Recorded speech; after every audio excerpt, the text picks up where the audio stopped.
Bem-vindo à História de Jesus. Tirado do maior livro já escrito, as Sagradas Escrituras, temos o relato histórico, a história de Jesus. Esta narrativa dos eventos de sua vida e ensinamentos reflete seu impacto dramático na história humana. Suas palavras falam com autoridade, propósito e significado. Jesus proclamava ser o Deus Criador, capaz de perdoar pecados e dar aos seus seguidores a certeza de que viveriam eternamente com Deus. Através de sua vida, ele demonstrou seu miraculoso poder sobre a natureza, doenças e, por fim, sobre a morte. O fato de seu retorno à vida depois de morto tem sido celebrado mundialmente como o maior símbolo e promessa de esperança. Através de seus milagres e incríveis ensinamentos, este humilde carpinteiro da Palestina tem se tornado a pessoa mais fascinante de todos os tempos.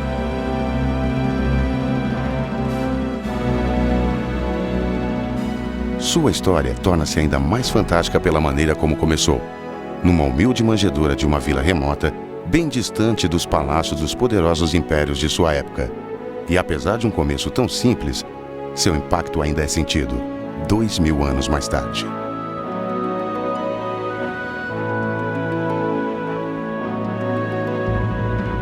Por causa de sua vida incrível e de suas mensagens extraordinárias, as pessoas que buscavam sabedoria e esperança chegavam-se cada vez mais perto deste meigo mestre chamado Jesus.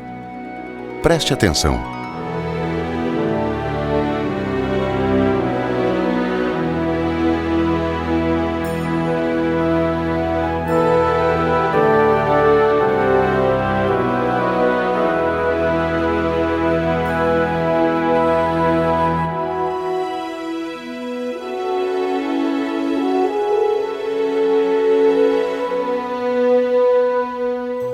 Nas primeiras 4 partes da história de Jesus, examinamos a singularidade de sua vida e seus ensinamentos.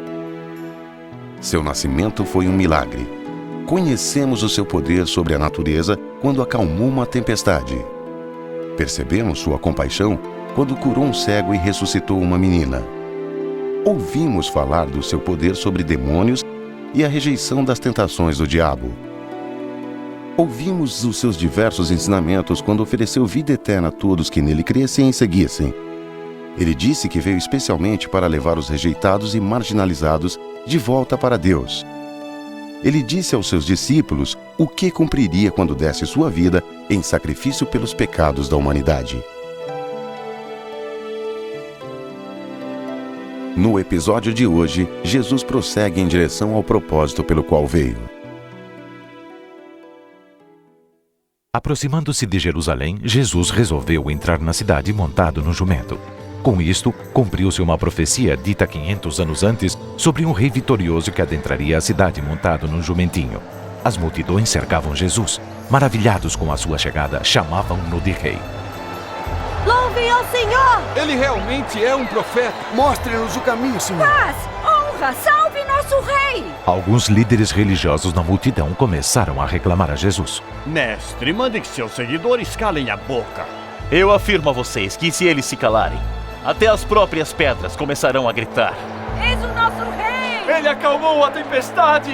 Hosana ao filho de Davi! Ele curou minha filha. Ele é o rei. Ele abriu meus olhos. Quando se aproximava de Jerusalém, Jesus parou e contemplou a cidade. Ele chorou ao prever sua destruição, porque muitos não o aceitariam como o Messias. Ah, Jerusalém. Hoje você não consegue ver o que é preciso para alcançar a paz. Chegarão os dias em que os inimigos te cercarão com trincheiras e te apertarão de todos os lados. Destruirão você completamente. E aos seus filhos. Não ficará pedra sobre pedra, porque você não reconheceu quando Deus veio para salvá-la.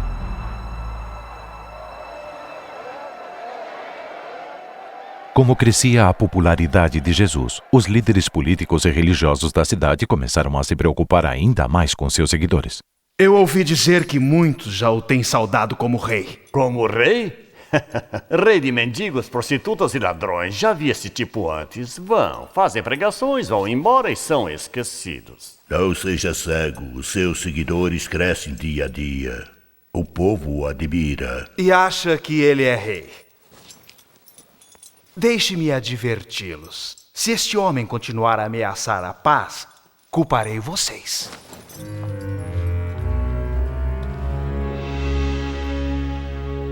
Acho que ele tem razão. É hora de enfrentarmos o Galileu. Era a semana anterior à Páscoa, uma celebração religiosa especial em Jerusalém. Jesus passou pelo largo alpendre do templo e adentrou ao grande pátio. Eu quero comprar 2 pombas! Tem os melhores bodes! 16, 17, 18, 19, 20. É só o que eu tenho. Mas como é só o que tem? O templo foi construído para adoração e oração, mas os sacerdotes permitiam que esta parte do santo prédio se tornasse um grande mercado, onde mercadores trocavam moedas e vendiam animais para serem sacrificados no templo. Jesus ficou irado. Derrubando mesas, ele expulsou os mercadores. Está escrito: a minha casa deve ser uma casa de oração, mas vocês a transformaram em esconderijo de ladrões. Não deixem ele fazer isso! Parem-no! Parem-no! Chamem os guardas! Chamem os guardas!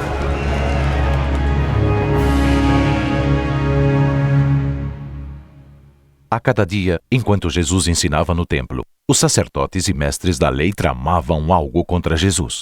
Certa ocasião, ele parou fora do templo para observar as pessoas levarem suas ofertas de adoração a Deus. Entre os que foram, havia uma pobre viúva que levou somente 2 moedas. É muito pouco. Ela não pode dar mais? Afirmo a vocês que esta viúva pobre deu muito mais do que todos os outros, porque os outros deram do que estava sobrando das suas riquezas. Ela, porém, pobre como é, deu tudo quanto tinha para viver.